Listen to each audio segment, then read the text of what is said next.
Hai Sobat Sehat, bertemu lagi dengan saya Debbie dalam acara podcast Sarehat. Salamun rekan sehat.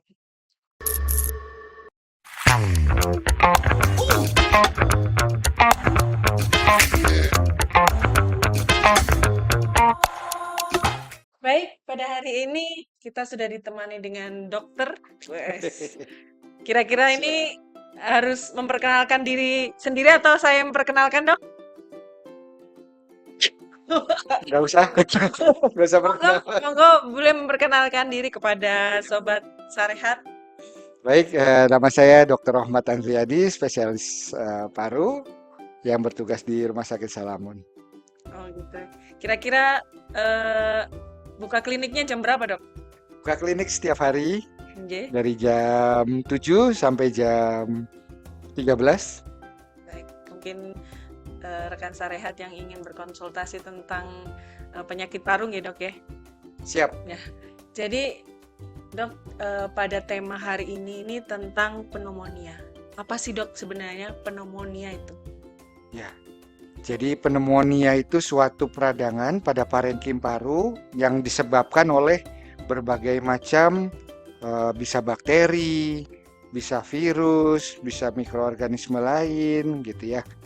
Nah, yang sekarang lagi mulai mewabah ya, Nggih. itu kemarin di Cina bagian utara, ini terjadi ledakan angka kesakitan atau kunjungan ke rumah sakit akibat pneumonia, terutama pada pasien anak-anak. Kemudian ternyata dalam minggu-minggu ini terjadi ledakan di Singapura dan Malaysia. Nah, Indonesia perlu waspada nih, jangan sampai terjadi wabah COVID jilid 2 ya gitu. Dimana kalau COVID itu kan juga menyebabkan pneumonia atau peradangan paru, tapi dia disebabkan oleh virus. Nah, sekarang yang lagi mewabah itu mudah-mudahan nggak masuk Indonesia, nggak jadi pandemi di Indonesia, yaitu bakteri, jenisnya adalah Mycoplasma pneumoniae gitu. Mycoplasma gitu, Dok ya. Mycoplasma pneumoniae. Itu bakteri ya, Dok ya.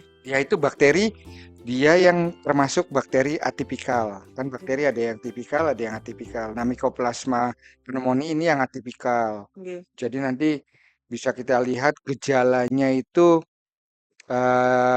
tidak seperti yang COVID sebelumnya ya. Jadi memang ada demam, kemudian ada batuk, ada sesak napas gitu. Nah, tapi ini terjadi banyak menyerang pada usia anak-anak sekolah. Gitu. Jadi tetap berbeda ya, Dok. Itu COVID dengan Mycoplasma Mycoplasma. pneumoniae. Itu kalau COVID itu virus, kalau Mycoplasma ini bakteri. Tapi dia menyebabkan suatu hal yang menyebabkan peradangan pada paru-paru gitu. Terus gini, Dok. Kan ini sedang mewabah nih ya. Siapa tahu ini masuk ke Indonesia ya, jangan sampai tiba-tiba akhirnya mewabah ke Indonesia yang tidak diharapkan. Nah, tanda awal gejalanya apa, Dok? Tanda awal gejala biasanya itu demam ya. Demam, kalau demamnya sudah teratasi, kan biasanya kalau demam ibu-ibu atau orang tua itu sudah menyiapkan obat anti demam kan di rumah. Iya, betul. Nah, kemudian gejala yang timbul berikutnya adalah batuk. Jadi batuknya ini signifikan. Jadi nanti pasien yang mendapatkan infeksi Mycoplasma pneumoniae itu batuknya bisa tahan berminggu-minggu bahkan berbulan gitu.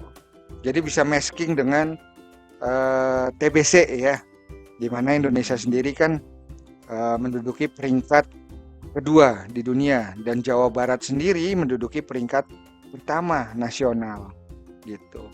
Jadi kalau TB itu kan batuk lebih dari 2 minggu, itu kita ada kecurigaan untuk memeriksakan dahaknya ya. Nah, pada Mycoplasma pneumoniae ini batuknya bisa berminggu-minggu bahkan berbulan gitu. Nah, ini makanya perlu pemeriksaan lebih lanjut jika gejala klinis yang dialami oleh pasien tidak kunjung mereda gitu. Berupa apa, Dok, pemeriksaannya itu? Jadi kalau pemeriksaan Mycoplasma pneumoniae ini seperti pemeriksaan COVID ya, dilakukan PCR. Jadi swab pada mukosa hidung atau pada swab tenggorokan untuk menemukan adanya Mycoplasma pneumonia. Kemudian juga pemeriksaan ronsen toraks, ronsen dada, pemeriksaan lab lain darah ya. Pada pasien pneumonia yang disebabkan oleh Mycoplasma ini kemungkinan leukositnya bisa normal atau meningkat sedikit. Nah, kalau pada yang berat kita lakukan pemeriksaan lebih lanjut seperti CRP, kemudian D-dimer, hampir mirip-mirip dengan pemeriksaan COVID. Gitu. Oh, gitu. Nah, kalau untuk TBC sendiri, Ya. kita lakukan pemeriksaan tes cepat molekuler dengan GenExpert. Nanti di situ hasilnya kan bisa membedakan kalau dia ternyata Mycobacterium tuberculosisnya terdeteksi, maka kemungkinan besar dapat dipastikan itu penyakitnya disebabkan oleh TBC. Ya. Tapi juga bisa diinfeksi oleh kuman lain. Jadi di Indonesia itu bisa udah kena TB, ternyata kena infeksi oleh kuman lain gitu. Bisa juga. Cara penularan pneumonia Mycoplasma ya dok ya? Ya. Itu bagaimana dok? Ya, Mycoplasma pneumonia ini dia kayak airborne disease ya, dia termasuk airborne disease. Jadi penularannya lewat droplet. Jadi droplet itu apa ya? Droplet itu percikan ludah yang halus, aerosol dari penderita yang aktif terinfeksi Mycoplasma pneumonia, kemudian menular ke lawan bicara atau lingkungan sekitar. Gitu. Oh, berarti tetap masker ya dok ya? Tetap masker, kemudian pola hidup bersih dan sehat, jaga jarak. Jadi kalau memang sakit, jangan bepergian, gitu. Istirahat, stay isolasi di rumah. Siap. Ada kemungkinan nggak ya dok ya, dalam waktu dekat ini kan kita sudah mewabah nih di luar negeri nih, ada kemungkinan masuk pasti ya dok ya? Kemungkinan selalu ada ya. Dari 2 minggu yang lalu itu terjadi lonjakan di Cina. Okay. Nah, beberapa hari belakang ini sudah sampai ke Singapura dan Malaysia. Itu kan negara tetangga kita ya, dekat banget. Iya betul. Gitu. Jadi pola hidup bersih dan sehat, kemudian protokol COVID mungkin ya, kayaknya perlu digalakan lagi. Protokol dalam artian yaitu tadi ya, memakai masker, menjaga jarak, kemudian kalau sakit ya jangan paksakan bepergian kemana-mana. Betul ya dok ya. Kadang kita tuh merasa ya COVID ini sudah dianggap sudah menjadi kehidupan kita sehari-hari, jadi merasa sudahlah selesai menggunakan masker dan kembali longgar, tidak mencuci tangan, menganggapnya sudah kan kita sudah kebal. Ya mungkin dengan bakteri baru ini ya dok, membuat kita harus waspada lagi sepertinya. Ya. Sebenarnya Mycoplasma bukan bakteri baru, tapi lagi booming lagi dia, mewabah lagi. Begitu ya dok ya. Tapi apakah itu sama seperti COVID yang pertama itu yang menyebabkan kematian, terus atau yang dianggap serem yang kita harus memakai APD lengkap, itu bagaimana dok menurut dokter? Untuk Mycoplasma pneumonia ini sama ya, ada derajat-derajatnya ya, jadi tergantung. Kemudian untuk namanya penyakit infeksi menular tetap jadi perlakuannya untuk nakes ya tetap menggunakan APD, namun APD-nya APD yang seperti apa, jadi tidak seperti yang awal-awal COVID ya, yang pakai gaun, pakai Google Mask gitu. Jadi mungkin untuk nakes ke depan perlu waspada juga ya. Mungkin tidak menggunakan APD, tapi cukup pakai masker yang sesuai. Jadi yang bisa mencegah penularan. N95 perlu. Kemudian hands glove. Kemudian cuci tangan setelah melakukan pemeriksaan atau kontak dengan pasien. Dok, ini kan dokter berdinas di klinik Salamon nih. Siap, di rumah sakit di Salamon. Rumah sakit Salamon deh. Dok, untuk menghadapi ini nih. Nah, apa yang sudah disiapkan nih, Dok, di Salaman ini? Oke, yang udah disiapkan tentu saja eh, kita tidak 100% meninggalkan prokes COVID ya. Betul. Ya, Nakes-nakesnya tetap menggunakan APD minimal walaupun tidak seperti COVID ya. Menggunakan masker N95, kalau tidak punya masker N95, masker bedah 2 lapis. Itu yang selama ini saya alami sih sudah cukup membarier penularan dari pasien aktif ke kita ya. Kemudian pola hidup bersih dan sehat. Kemudian juga untuk obat-obatan, tentu kita juga persiapkan ya.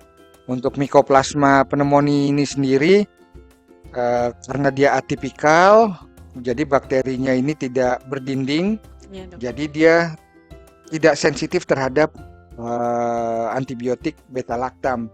Jadi yang sensitif itu golongan makrolide seperti azitromisin, clarithromycin, kemudian quinolone respirasi seperti levofloxacin, moxifloxacin. Nah itu alhamdulillah dari bagian farmasi udah siap, itu udah ready itu. Semoga ya, Dok ya. Semoga dengan kesiapan di Salamon ini tiba-tiba apabila memang terjadi wabah seperti COVID yang sebenarnya kita tidak mengharapkan ya, Dok ya. Iya, Insya Allah Salamon siap berarti ya, Dok ya. insya Allah Salamun siap. Cuman ya memang ketakutan masyarakat tentang COVID itu mungkin karena saat awal-awal COVID itu ilmunya belum terlalu dalam ya. Jadi selalu menganggap bahwa itu suatu hal yang berat akan dihadapi. Nah, ini nih akan masuk lagi nih. Nah, apakah kalian bagaimana kita mengedukasinya ke masyarakat? Sementara masyarakat kan hanya kita hanya bisa googling, Ya, scroll. betul. Nah, itu. Nah, untuk salah satu alternatif ya, ini kita mengadakan podcast ya, Ya, edukasi untuk masyarakat. Jadi kepada ibu-ibu orang tua yang memiliki anak usia sekolah, kalau anaknya itu sakit, jangan dipaksakan untuk sekolah. Stay dulu di rumah, diobatin, dikasih makan makanan yang bergizi, istirahat yang cukup. Nanti kalau sudah sehat kembali baru bergabung sekolah. Karena yang terdampak sekali adalah anak-anak usia sekolah. betul. Anak-anak usia sekolah bisa kita lihat ya. Hari ini si A, si B nggak masuk karena sakit. Besok si C, si D. Iya. Jadi itu seperti muter aja. Iya, Nah, betul. untuk memutus rantai tersebut, biar tidak saling menularkan, maka perlu pengertian dari orang tua dan pihak sekolah ya. Jadi kalau ada anak murid yang sakit, diperkenankan untuk tidak masuk. Gitu. Jadi diobati dulu, disembuhkan dulu, nanti kalau sudah sehat baru bergabung lagi. Jadi memutus penularannya seperti itu. Oh, gitu. Ini kan pasti menyerang anak-anak ya, Dok, di bawah. Ya. Ada kemungkinan nggak menyerang yang sudah dewasa? Iya, untuk dewasa juga menyerang juga dia. Oh begitu. Iya. Jadi tidak hanya anak-anak ya, Dok ya? Ya, tapi memang yang terdampak banyak pada negara Cina, kemudian Singapura dan Malaysia memang anak-anak gitu. Tapi orang tua juga bisa tertular. Karena ini kan sifatnya penularan lewat droplet ya, Iya. termasuk airborne disease lah. Baik. Dok mungkin bisa memberikan tips, trik pada pemirsa Sarehat bagaimana pencegahannya, penanggulangannya apabila memang mencegah terjadinya pneumonia Mycoplasma tersebut. Ya. Jadi untuk preventif ya, jadi vaksinasi itu tetap diberikan ya, perlu diberikan pada anak-anak, kemudian pada orang dewasa juga yang misalnya belum dapat vaksin COVID, segera mendapatkan vaksin COVID, kemudian vaksin pneumonia. Kemudian untuk ibu-ibu atau orang tua, ini yang masih menyusui sebisa mungkin berikan ASI ya untuk meningkatkan imun dari buah hatinya, kemudian beri makanan-makanan yang bergizi, istirahat yang cukup, kemudian jangan kontak dengan banyak orang. Ya, kasihan kan banyak anak kecil itu apa ya, sering dibawa jalan-jalan sama orang tuanya, jadi kontak sama banyak orang. Nah, itu perlu diwaspadai.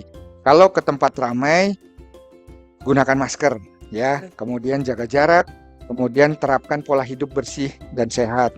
Sering cuci tangan, rajin-rajin cuci tangan. Kalau menderita, jangan beraktivitas kalau sedang sakit. Kemudian kalau sakitnya tidak mereda, bawa ke fasilitas kesehatan lebih lanjut untuk mendapatkan pengobatan lebih lanjut. Mungkin seperti itu. Semoga ini tidak mewabah ke Indonesia ya, Dok. Amin, amin. Mudah-mudahan jangan sampai ada jilid-jilid berikutnya ya. Betul. Baik, terima kasih Dr. Rohmat atas ilmunya, meskipun sedikit banyak sudah membuat kita mengerti ya. Semoga untuk Sobat Sarehat bisa mengerti tentang pneumonia Mycoplasma. Baik, demikian dari saya. Terima kasih sekali lagi Dr. Rohmat. Sama-sama, Mbak. Sampai bertemu lagi di podcast selanjutnya. Jangan lupa like, subscribe, komen, dan share Salamun TV. Baik Dok, kita punya salam Sarehat. Siap. Salam sehat bersama Salamun mengudara. Wassalamualaikum warahmatullahi wabarakatuh.